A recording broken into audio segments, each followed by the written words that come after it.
François Saillant a grandi dans le quartier québécois de Saint-Sauveur, près du site des émeutes anti-guerre de 1917, où on avait dénombré 4 morts et 70 blessés. Fier de sa culture ouvrière, il a cheminé jusqu'au bac en journalisme tout en s'impliquant dans différents groupes populaires.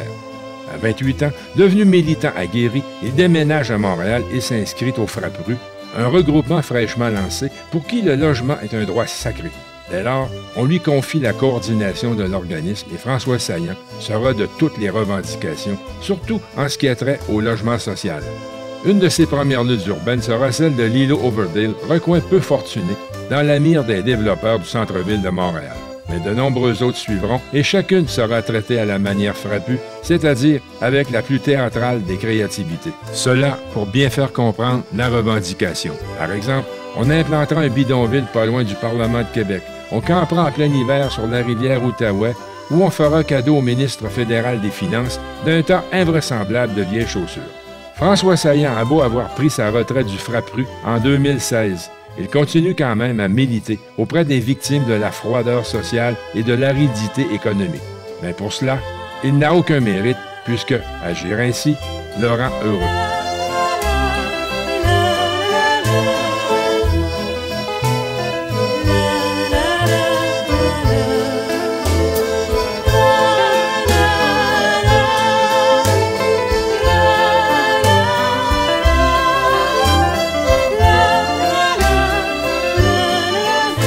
Saillant, bienvenue dans ce parc près de chez vous, entouré de coopératives d'habitation. Vous êtes originaire de Québec, de Saint-Sauveur. Oui, je suis originaire de Québec, effectivement. Saint-Sauveur, qui est un quartier de la basse ville de Québec. Là. Quartier ouvrier. Quartier ouvrier, quartier populaire, qui s'est bâti beaucoup autour des usines de chaussures. Là, le centre industriel de Saint-Malo est tout près de chez nous. Donc, c'est vraiment un quartier très, très, très populaire dans lequel j'ai passé à faire partie les 28 premières années de ma vie, là. Donc l'enfance, mais au-delà même de l'enfance. Mon père était concierge à la Commission scolaire de Québec. Ma mère était à la maison, comme disait Deschamps, elle travaillait pas avec le nuage. Mais c'est ça, c'était des gens très, très, très, très simples, pas particulièrement militaires. Ma mère avait été impliquée dans les mouvements comme la jeunesse ouvrière catholique dans les années 30. Puis mon père, lui, a un peu fait du syndicalisme dans les années 50, là, justement comme employé de la commission scolaire. Il était syndiqué à l'ancêtre de la CSN, qui était la Confédération des travailleurs catholiques. CPCC. C'est ça, exactement.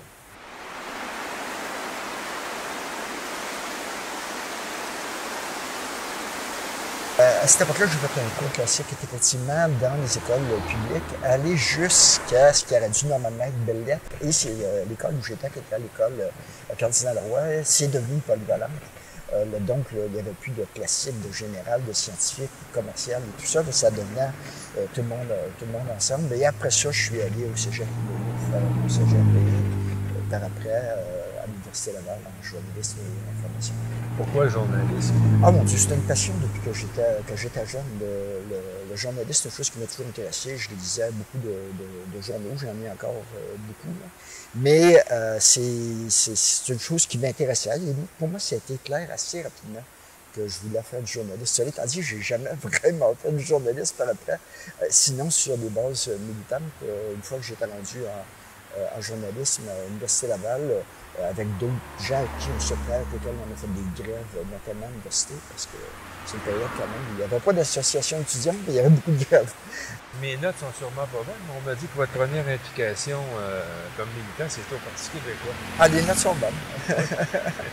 Les notes sont bonnes. Je suis venu beaucoup au militantisme par la question de l'indépendance du Québec. C'est une question... Bon, à cette époque-là, c'était une question qui se parlait beaucoup. Là. Quand même, là, on parle de... J'ai participé à ma première manifestation en 1967. Avant même que le Parti québécois soit créé, c'était l'aérienne qui organisait la manifestation.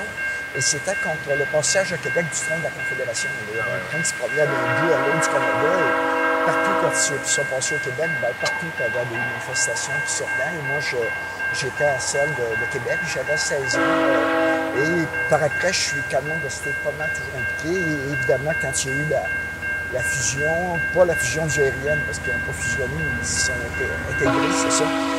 Mais des deux autres partis, ben, à ce moment-là, je me suis intéressé au Parti québécois. Je suis devenu assez rapidement membre et par après, on était à proximité des élections de 70. Ben, je me suis impliqué dans la campagne électorale de 70, pas mal à fond de train. Et je suis resté au Parti québécois de façon très militante jusqu'en 72. Je suis revenu lors des élections de 73, mais déjà, j'avais commencé à m'éloigner. Vous aviez des idéaux un peu plus à gauche? Ah bon, oui, tout à fait. Ben, c'était le moment aussi où les idées marxistes étaient très populaires. Dans les centrales syndicales, c'est le moment des grands manifestes que les trois centrales ont lancés, qui remettaient en question, en fait, le capitalisme et qui s'inspiraient de la théorie marxiste. Donc, c'était quand même, à l'époque, être marxiste, c'était pas... À peu près tout le monde se disait marxiste. Quelqu'un qui était un petit peu à gauche là, se disait marxiste. Bon, évidemment, ça a évolué et à un moment donné, il y a eu des décisions dans tout ça parce que moi, j'étais plus dans le courant marxiste-léniniste. Il y a des gens qui sont plus allés du côté des politiciens chrétiens, comme on les appelait à l'époque, qui étaient plus des marxistes, mais chrétiens. À l'intérieur même des marxistes-léninistes, ça s'est divisé en plusieurs types de groupes concurrents, il faut le dire, en opposition féroce les uns contre les autres. Et moi, j'étais plus avec En lutte, qui était le groupe qui a été créé par l'ancien péquiste Charles Gagnon. Charles Gagnon. C'est là que vous avez rencontré Françoise David. Oui, un petit peu plus tard, mais oui, j'ai connu Françoise En lutte. On ne sait pas, à l'époque, on ne se connaissait pas énormément. Là. J'allais à des rencontres pour participer aussi. Et Françoise était quelqu'un qui, déjà à cette époque-là, était une très bonne oratrice et après, elle faisait souvent des discours dans les grandes conférences contenant, ce qui semble un peu inimaginable à l'heure actuelle, mais il pouvait y avoir des conférences de 1500 personnes, dans le cas d'En lutte, jusqu'à 2000-2500, dans le cas de la Ligue communiste, de gens qui se ramassaient pour écouter des discours. Et Françoise était une des personnes qui faisait des discours à ces occasions-là, comme travailleuse du secteur public à l'époque. À ce moment-là, j'étais journaliste. Je couvrais l'actualité politique québécoise pour le journal En lutte. Ce qui était tout un défi, hein, c'est un hebdomadaire qu'il fallait traduire, parce que c'était un hebdomadaire bilingue qui se vendait d'un bout à l'autre du Canada. Pas nécessairement à tant d'exemplaires que ça, mais quand même. Et le rythme venait rapidement. Tu écrivais 3, 4, 5 articles par semaine. Et la semaine d'après, tu recommençais le même rythme. C'était quand même, en plus de travailler, c'était quand même exigeant. Qu'est-ce qui vous a amené en lutte? Est-ce que c'était plus le fait de pouvoir écrire comme journaliste ou les idées de la les idées, parce qu'à l'époque où tu adhères, tu sais pas ce qu'ils vont te demander. Oui. Puis avant d'être journaliste, j'ai fait toutes sortes de choses avec En lutte.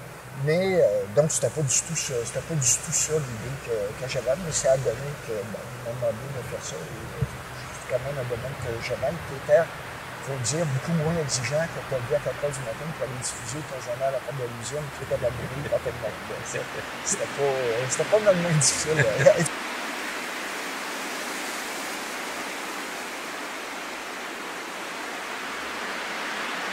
De là, il est apparu l'idée de partir un groupe qui faisait de la vidéo sur des luttes populaires ou sur des problématiques comme tout l'enjeu de la rénovation urbaine, ces questions-là. C'est un peu par ce biais-là, d'ailleurs, je suis venu à la question du logement. Mais est-ce que le problème se posait à Québec à l'époque? Ah oui, le problème se posait. Au moment où je vous parle, en 1975, tu étais vraiment, même sur la fin, je dirais, du processus de rénovation urbaine. La colonne parlementaire s'était déjà réalisée et avait entraîné beaucoup de pertes de logements. Le Saint-Roch commençait à être réaménagé, l'autoroute du Pain-Montmorency commençait à se réaliser. Donc, le processus s'était déjà possiblement avancé, mais au départ, ce qui nous avait intéressé, nous autres, c'était le projet de réaménagement des berges de la rivière Saint-Charles, le projet qui s'appelait Québec-Cuba. Québec-Cuba, ça avait des impacts, ça aurait parce que c'est pas réalisé intégralement, mais ça aurait des impacts sur les quartiers environnants, évidemment Saint-Roch au premier chef, mais ça avait aussi, c'est par ce biais-là qu'on a pris des impacts sur les emplois, parce qu'il y avait beaucoup de petites usines, on l'avait pris par ce biais-là, c'est une vidéo qui s'appelait « Quand les jobs s'en vont ». Donc c'est vraiment par ce biais-là qu'on a pris ça. Après ça, en continuant, on a touché directement la question du logement, une vidéo sur des luttes sur le logement qui se menait dans les quartiers populaires. Ensuite, on touchait à la question aussi de Une fois qu'il y a une autre vidéo, plus sur des luttes syndicales. On était très, très, très impliqués comme militants, les gens, mais comme collectif aussi, dans le soutien aux luttes qui se battent au Québec. Dans les années 76-77, même avant 75-76, il y avait des luttes très, très dures. C'est vrai parce qu'à l'époque, il n'y avait pas de loi anti-SCAB. Donc, ce qu'il fallait que tu fasses, c'est bloquer les SCAB. Je me souviens des luttes qui allaient au Croche Général, puis ça, très jeunes, beaucoup des filles qui étaient en processus de syndicalisation, l'agence provinciale qui était une agence de distribution de journaux dans le parc industriel Saint-Malo, justement. Et là, il y a des gens qui prenaient des jobs, ces gens-là, qui allaient travailler à leur place, donc tu allais à ces lignes de piquetage. Des fois, tu avais ta caméra, la plupart du temps, tu ne l'avais pas, puis le but, c'était de participer au blocage des SCAB pour faire en sorte que les entreprises ne fonctionnent pas pendant que les gens sont pas grève. Et qu'est-ce qui fait que ça s'est monétisé en dedans d'un an? Oui. C'est parti. Il y a beaucoup de facteurs, à mon avis. Je dirais, je n'essaierai pas de dire lequel est le principal et lequel n'est pas le principal, mais c'est sûr que les changements qu'il y a eu à l'échelle internationale ont joué beaucoup. Une fois que tu vois la Chine évoluer dans le sens où elle a évolué, c'est-à-dire de plus en plus prendre une espèce de tournant capitaliste alors que c'était le modèle, une fois que tu travailles sur l'Albanie, tu déchantes assez rapidement de ce qu'était l'Albanie, donc ça a une influence. Puis en même temps, tu regardes ce qui se passait sur le terrain. On n'était plus à la belle époque des luttes syndicales. Tu commençais à être dans un creux. Dans les années, ça s'est produit. Donc 81, 82, 83 dans le temps de la Ligue, ça s'est terminé en 83. Ça avait changé, ça aussi, ce conjoncture avait changé. Et là, tu avais du monde qui, pendant des années, avait sacrifié leur vie privée, avait mis de côté leur vie privée, ou avait accepté des choses. Je parlais tout à l'heure de la place des femmes dans ces organisations-là, avaient accepté des choses qui étaient plus prêtes à accepter. Les gays et lesbiennes qui avaient été obligés, d'une certaine façon, de se mettre dans la clandestinité, voulaient sortir du garde-robe. Donc, tu as vraiment eu une explosion de gruyères, des gens qui étaient plus de la classe ouvrière, il n'y en avait pas beaucoup, mais qui disaient, coudonc, c'est censé être le parti ouvrier, puis tu t'aperçois que dans le fond, tu as un rôle bien secondaire et que les dirigeants, c'est plus des gens qui sont des intellectuels, qui viennent plus de la petite bourgeoisie. Bien, tout ça, il y a eu vraiment, je dirais que dans le cas dans le lutte, on l'a vu venir. Il y a eu un débat quand même très long qui a duré presque un an, où les divergences se sont exprimées, tout ça, mais dans le cas de la Ligue, il n'y a rien de venir eux autres. Et même quand c'est arrivé en lutte, en 82, que ça s'est dessus, la première réaction de la Ligue, c'était de dire bon, mais ça veut rien dire, c'est pas symptomatique, c'est en lutte, on se bien, en lutte, c'est une gang de révisionnistes. C'est pas surprenant que ça ait tourné comme ça. Et eux autres, paf, ça les a pété en pleine face. De ça, c'est des choses bien matérielles là-dedans. En lutte, on a fini, on avait de l'argent de côté, qui était capable, parce qu'il y avait des travailleurs qui étaient payés par en lutte, qui étaient capables de donner, d'assurer à ces gens-là de quoi survivre pendant quelque temps. Les gens qui étaient partis un peu partout au Canada, parce que c'était une pratique qui existait à l'époque, tu as pu les ramener ici. Et tu avais même des biens qui ont été partagés. Par exemple, il y a beaucoup d'argent qui ont été dans la lutte, qui ont été au Nicaragua, au Salvador, où il y avait des luttes qui se menaient à ces moments-là. Tandis que la Ligue, sur les fruits des dettes, là, quand tu finis avec des dettes, ça veut dire qu'il y a du monde qui paye avec des dettes. Donc, là aussi, ça a été moins drôle à plusieurs points.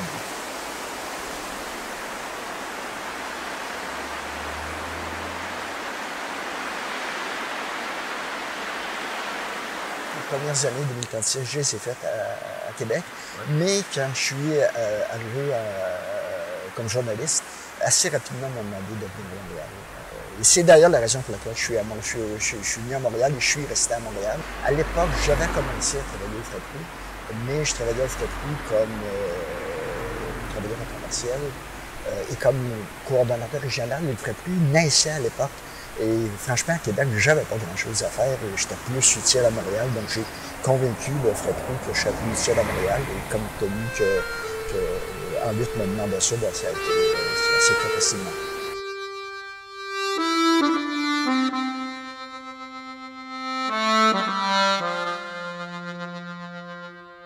C'est votre militance à la gauche qui vous amène vraiment à Montréal. Et là, c'est la problématique du logement social qui happe de plein. Oui, bien, j'étais déjà là-dessus, parce que Bon, par le biais de Ciné Vidéobec, déjà, c'est des questions urbaines, des questions de logement en particulier, c'est des choses qui intéressaient. J'ai été en lien avec les comités de citoyens et citoyennes de Québec qui intervenaient beaucoup sur cet enjeu-là. On participait à UNIC seulement là-dessus, donc je n'étais pas étranger au domaine. Et j'ai été engagé au FRAPRU avant de déménager là. Donc, mais il reste quand même que moi, quand Lutte est disparu, ben moi j'ai continué au FRAPRU et à ce moment-là, c'était rendu une job à temps plein même, que j'avais au FRAPRU. Ce qui n'a pas empêché que je continue à m'impliquer politiquement. J'ai été un des animateurs pendant quelques années d'une revue qui s'appelait Révolte, qui était une revue qui portait différents thèmes, qui était beaucoup au départ formée de gens qui venaient dans la lutte, mais qui a évolué avec le temps. Ça a duré jusqu'en 88. Mais je dirais le gros de mon temps, je le passais quand même au FRAPRU. Parce que le FRAPRU, lui, ça a été fondé à la fin des années 70, si ma mémoire est bonne. Oui, ça a été créé à l'occasion d'un colloque qui avait été préparé. Ça a le fruit, ce colloque-là, d'une très longue démarche qui avait duré une bonne année.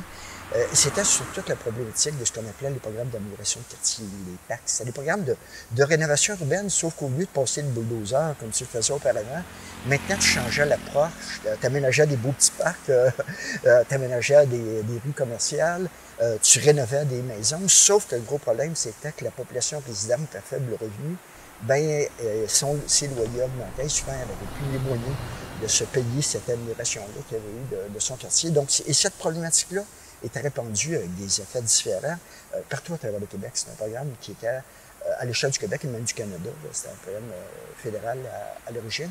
Et il y a eu ce colloque-là, et lors du colloque, a été votée la nécessité de se donner dans le regroupement provincial qui permet d'augmenter le rapport de force des groupes qui interviennent partout à travers le Québec et de pouvoir intervenir non seulement sur les conséquences des programmes de rénovation, mais aussi sur les programmes eux-mêmes. Donc, plus intervenir sur les causes que juste sur les conséquences. Et après ça, il s'est mis sur pied quelque chose qui s'est appelé d'abord un nom très sexy, le regroupement populaire autour du colloque PAC. Mais puis assez rapidement, on s'est dit, il faudrait trouver un nom. Et il est apparu, après quelques mois, celui de FRAPRU. Marketing 101. C'est ça, exactement. FRAPRU qui était inspiré, d'ailleurs, je pense que c'est assez facile à voir l'origine, du FRAP, du Front d'action politique qui avait existé dans les années 70. Les amis intimes du maire Drapeau. Oui, c'est ça, exactement. Donc, inspiré de ça, mais en plus, avec l'allusion FRAP et la rue. Ça a donné une contorsion en termes de nom au grand complet, parce que Front d'action populaire en réaménagement urbain, ça vaut ce que ça vaut, ça vieillit mal. Mais bon, le FRAPRU, c'est resté, le nom est resté aussi. Et là, vous quittez l'ère Drapeau, vous embarquez dans l'ère Doré. J'étais pas membre du RCM à cette époque-là, mais j'avais des bons ennemis, des gens avec lesquels j'avais milité longtemps, qui étaient au RCM, qui ont même eu des postes assez importants dans l'administration. Ma première collègue au FRAPRU, quand moi j'étais à Québec et l'autre personne était à Montréal, c'était Thérèse Davier, qui a été membre du premier comité exécutif de l'administration Doré. Il y avait André Lavallée qui était au comité logement Rosemont et qui a même été buteur au conseil d'administration du FRAPRU, qui est devenu conseiller municipal, président de la commission de l'aménagement.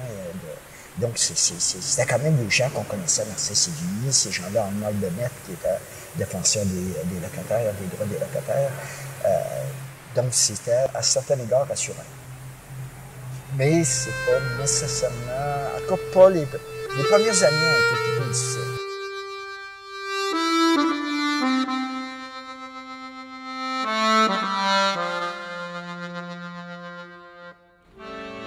Parce que, en 87, donc c'est même pas un an que le RCM est au pouvoir, il est arrivé de l'affaire Overbay, qui était le fait que tu acceptes la démolition de ce qui était à l'époque, il s'estime encore sur le chiffre, mais selon moi, c'est 107 logements et chambres dans le centre-ville, dans l'ouest du centre-ville de Montréal, tout près de René Lévesque, qui devait être démoli.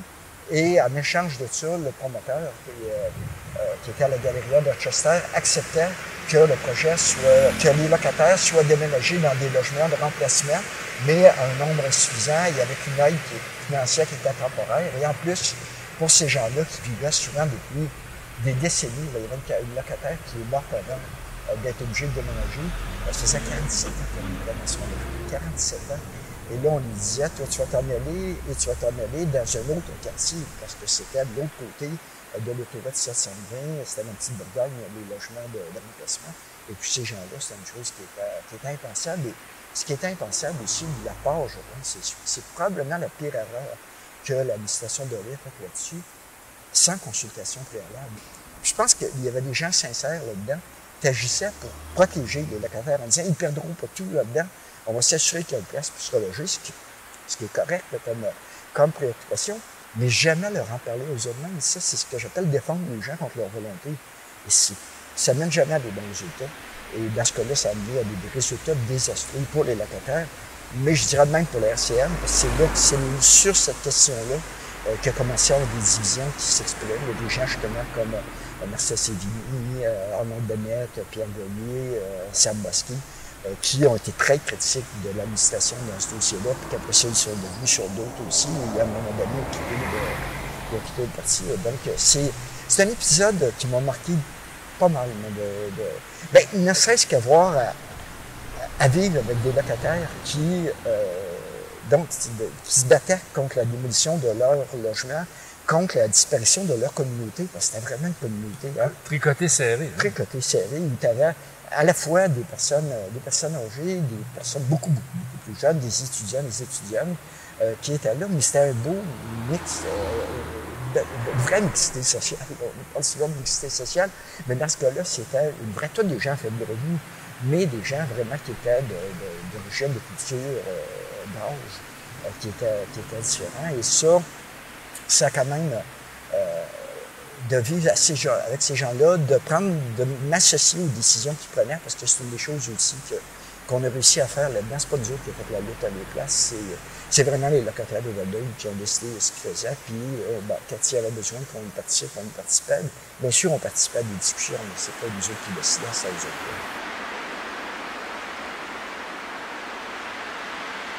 Et le projet qu'on mettait de l'avant, c'était des condos de luxe, finalement. Oui, mais c'est ça, c'était un projet de 650 condominiums de luxe, avec un petit jardin intérieur, un petit lac, une entrée souterraine pour aller au métro. Là, c'était et collé sur le centre-ville. Et collé sur le centre-ville. Vraiment collé sur le centre-ville. Là, tu peux pas. Et le centre-ville n'était pas encore rendu là, mais il s'en venait là. Il s'en venait là et finalement, les années 90 sont ralentis d'affaires. Maintenant, c'est rendu possiblement plus loin que ça. Mais donc, c'était un projet qui, au moment où il était passé, c'était un projet qui était ambitieux, mais rapidement, au fur et à mesure de la lutte, on s'est aperçu que le promoteur, il voulait plus faire son projet. Et ce que ça a donné comme résultat, c'est que pendant 25 ans, il y a eu un terrain sur un terrain de stationnement. Là où était cette communauté-là, c'est devenu pendant 25 ans un terrain de stationnement avec la maison de Paulette-Lafontaine, parce qu'on a découvert pendant cette époque que cette maison-là était celle où habitait Louis Paulette-Lafontaine au moment où il était premier ministre dans le Canada uni. C'est là qu'il y avait eu des émeutes. Quand il y avait eu l'incendie du Parlement de Montréal, il y a eu des émeutes qui s'étaient produites là aussi, où la maison a été attaquée par les loyalistes. C'était quand même... Celle-là, ils l'ont préservée. Le coin était très, très, très particulier. C'était des vieilles maisons. Il y en a plusieurs qui avaient besoin de rénovation importante, mais c'était des maisons où il faisait bon vivre. Et c'était le milieu d'après, parce qu'il y avait une végétation qui était abondante. C'était vraiment, dans ce cas-là, le terme îlot était vraiment, vraiment bon. Là, c'était un îlot perdu dans le centre-ville. Et t'étais là avant les démolitions et avant que tout le tumulte commence. T'étais dans ce quartier-là où j'étais jamais allé auparavant. Je connaissais absolument pas ce coin-là. Mais tu n'avais pas l'impression que tu étais au centre-ville. Tu avais vraiment l'impression que tu étais à part, tu étais plutôt loin même. Pour moi, c'est vraiment un gâchis, ça. Mais le bilan post-mortem que vous en faites, vous en avez fait au Frappé, c'était quoi, positif, négatif? Ah ben sûrement que les gestes de l'administration de risque étaient négatifs. Ça, c'est clair que globalement, c'était négatif. Ils pouvaient, comme je le disais tout à l'heure, avoir des bonnes interventions, mais ça n'a pas donné ça du tout. Puis à un moment donné, il y a eu une obstination à continuer à aller de l'avant, alors que c'était évident que le promoteur ne voulait plus réaliser même son projet pour 2 millions là-dessus, qui voulait tout simplement spéculer sur ce terrain-là qui vaut une fortune. Quand il l'a revendu, parce que c'est encore le même promoteur qui l'a vendu plus récemment, ben, il a dû faire une fortune avec ce terrain-là. Il a vraiment dû faire une fortune. Ça valait cher, ça. Collé sur le centre-ville. Ah oui, tout à fait.